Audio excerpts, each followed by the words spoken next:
ഇടുക്കിയിൽ നിന്നും സന്ദീപ് രാജാക്കാടിനെ ഒരുക്കി നിർത്തിയിട്ടാണ് പോയത്. ഓണവിശേഷങ്ങൾ എന്തൊക്കെയാണെന്ന് അറിയാൻ സന്ദീപ്, ഈ സന്ദീപ് രാജാക്കാടിനെ പറ്റി പറയുമ്പോൾ ഡെസ്കിൽ മൊത്തത്തിലുള്ള ഒരു അഭിപ്രായം എളിമയുടെ പ്രതീകമാണ്, അതിന്റെ ഒരു മുഖമുദ്രയാണ് സന്ദീപ് രാജാക്കാട് എന്നാണ്.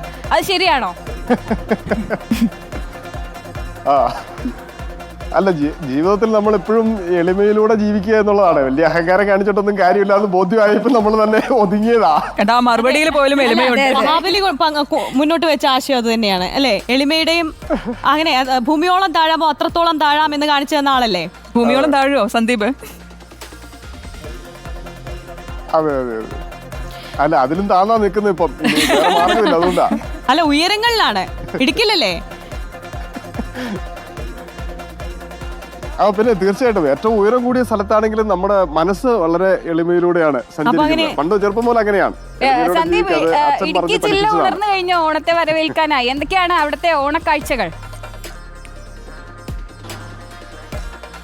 തീർച്ചയായിട്ടും ഇടുക്കി വലിയ ആവേശത്തോടു കൂടിയാണ് ഇത്തവണ ഓണത്തെ വരവേൽക്കുന്നത് എന്ന് വേണം മനസ്സിലാക്കാൻ. കാരണം കഴിഞ്ഞ കാലങ്ങളിലൊക്കെ വലിയ പ്രതിസന്ധി ഉണ്ടായിരുന്നു. ഇത്തവണ അത്ര വലിയ പ്രതിസന്ധികളൊന്നുമില്ല. അത്യാവശ്യം കുഴപ്പമില്ലാത്ത രീതിയിൽ ഓണക്കാലം ആസ്വദിക്കാനും ആവേശകരമാക്കാനും കഴിയുന്ന ഒരു സാഹചര്യം നിലനിൽക്കുന്നുണ്ട്. അതോടൊപ്പം തന്നെ ഇത്തവണ വലിയ വിലക്കയറ്റം, പച്ചക്കറിക്കൊക്കെ ആണെങ്കിലും വലിയ വിലക്കയറ്റമൊന്നും ഇല്ലാത്തത് കൊണ്ട് തന്നെ ഒരു ആഘോഷം നന്നായി തന്നെ കൊണ്ടാടാൻ കഴിയുന്ന ഒരു സാഹചര്യം നിലവിൽ ഇടുക്കി ജില്ലയിലുണ്ട് എന്നുള്ളതും ഒരു ആശ്വാസകരമാണ്. നമുക്കറിയാം, മലയോര മേഖല പ്രത്യേകിച്ച് ഈ തോട്ടം കാർഷിക മേഖലയായതുകൊണ്ട് തന്നെ എക്കാലവും വലിയ പ്രതിസന്ധി അനുഭവിക്കുന്നവരാണ്. പക്ഷേ ഇത്തവണ വലിയ പ്രശ്നമില്ലാണ്ട് ആഘോഷങ്ങളൊക്കെ പോകുന്നു. എന്നാലും മറ്റ് മേഖലകൾ, ക്ലബ്ബുകളൊക്കെ ആണെങ്കിലും പരിപാടികൾ സംഘടിപ്പിച്ചിരിക്കുന്നു. ഈ ഹൈറേഞ്ചിൻ്റെ ഒരു പ്രത്യേകത, ഒരു ഉച്ചയ്ക്ക് ശേഷമാകും ഓണാഘോഷ പരിപാടികളൊക്കെ ഈ തിരുവോണ നാളിൽ ഉണ്ടാവുക.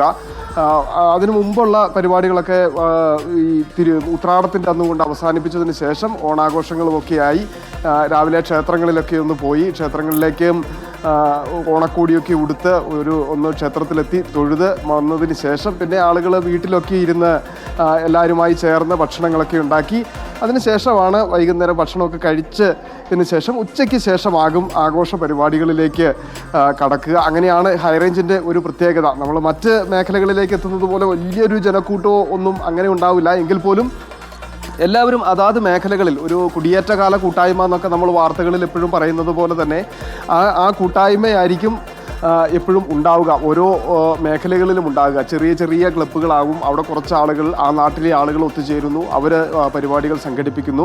അങ്ങനെയൊക്കെയാണ് ഹൈറേഞ്ചിൻ്റെ ഓണം. ആ ഓണം ഇത്തവണയും വളരെ ആഘോഷമാക്കുന്നതിന് വേണ്ടിയിട്ടുള്ള ഒരു തയ്യാറെടുപ്പൊക്കെ ഇന്നലെ തന്നെ നടത്തി കഴിഞ്ഞിട്ടുണ്ട്. എന്തായിരുന്നാലും അടിപൊളിയാണ് ഹൈറേഞ്ചിൻ്റെ ഓണവും. ഹൈറേഞ്ചും ഒട്ടും പിന്നോട്ട് പോകാത്ത തരത്തിൽ തന്നെ നല്ല ആഘോഷമാക്കാൻ വേണ്ടിയിട്ടുള്ള എല്ലാവിധ തയ്യാറെടുപ്പുകളും നടത്തി കഴിഞ്ഞു. ഇനിയിപ്പം ഞാനും ഓണക്കോടിയൊക്കെ കൊടുത്താണ് വന്ന് നിൽക്കുന്നത്. അതിനുശേഷം ഇനി ഒരു ഓണസദ്യ, അതാണ് നമ്മുടെ ലക്ഷ്യം. പായസവും പപ്പടവും ഒക്കെ കൂട്ടിയുള്ള ആ ഓണസദ്യ കൂടി കഴിച്ച് ആഘോഷങ്ങളിലേക്ക് ഒന്ന് പോകണം എന്നുള്ളതാണ്. നെടുങ്കണ്ടം ഭാഗത്താണ് ഇപ്പോൾ ഉള്ളത്. രാജാക്കാട്ടിലേക്ക് ഇത്തവണ പോയിട്ടില്ല. എന്നാലും നെടുങ്കണ്ടം ഭാഗത്തും ആഘോഷങ്ങൾക്ക് ഒട്ടും കുറവില്ല എന്നുള്ളതാണ്. അപ്പം അവിടേക്ക് കൂടി പോകണം, ആ ആഘോഷങ്ങളിലേക്കൊക്കെ ഒന്ന് പങ്കുചേരണം എന്നുള്ള രീതിയിലാണ് നിൽക്കുന്നത്. ഓക്കെ സന്ദീപ്, എന്തായാലും ആ വാർത്തകൾക്കിടയിലും ഈ ഓണമൊക്കെ നന്നായിട്ട് തകൃതിയായിട്ട് തന്നെ ആഘോഷിച്ചോളൂ. നമുക്ക്